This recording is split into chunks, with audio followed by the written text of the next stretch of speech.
Hello mga kasolo. Nandito tayo ngayon sa isang bundok, sa isang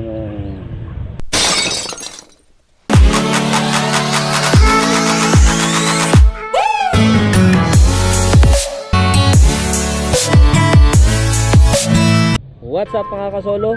So nandito tayo ngayon sa 13 para tignan kung gaano kaganda itong trail. Kasi may isang subdivision dito na pwedeng mag-trail ride. So sinubukan natin kung gaano siya kaganda. So bali ito ay isang subdivision na underdeveloped. So may mga ano siya, may mga kalsada siya, may mga division siya. Kaya lang wala pa gaanong bahay. So maganda siyang venue for trail ride kasi kung makikita mo ayan siya. Ayan siya. Ayan. So maraming tumatambay dito pag hapon. Kaya lang kukonti pa yung nakikita ko nagbabike. So, ang ganda ng sunset. Ayan. So pwede na siya sa mga gaya kong papawis-pawis lang. Kasi medyo mahaba rin naman yung mga trail niya. Meron pa doon sa may kabilang ibayo. So mamaya try nating ikutan.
ayun, naikutan na nga natin yung sinasabi ko na trail dito sa subdivision na ito.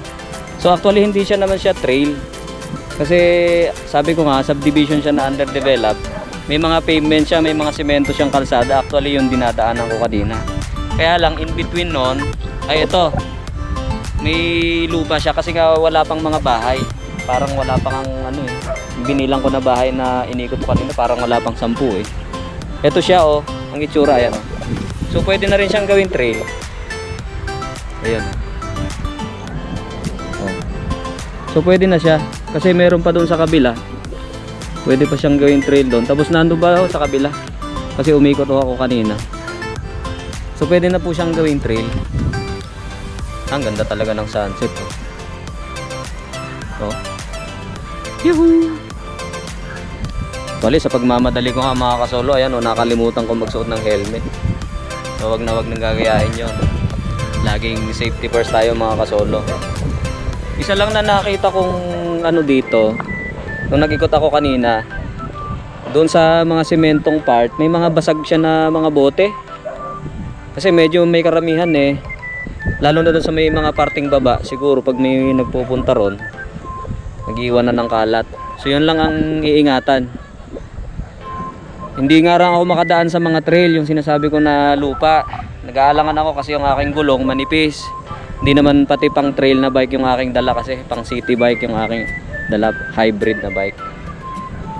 So yung mga kasolo dyan ha, mga malalapit dito, ito ay ano lang, nandito sa Latri Homes sa 13. So sa mga kasolo dyan, yung mga kasolo na malalapit, pwede nyong itry dito. Yung mga kapareho kung papawis-pawis lang. Okay, so pwede na rito kada hapon. So, tapos may libre pang sunset mga kasolo. Ang ganda oh. Sayang kung maaga-aga sana tayo. Napakaganda ng view. Ayan. So, maganda siya mga kasolo. Maganda siya. Recommended ko siya. Ayan. Ayan. Meron pa sa kabila. Actually itong pinuntahan natin, ito yung parang gitna niya, tapos ito yung parang pinaka ituktok niya.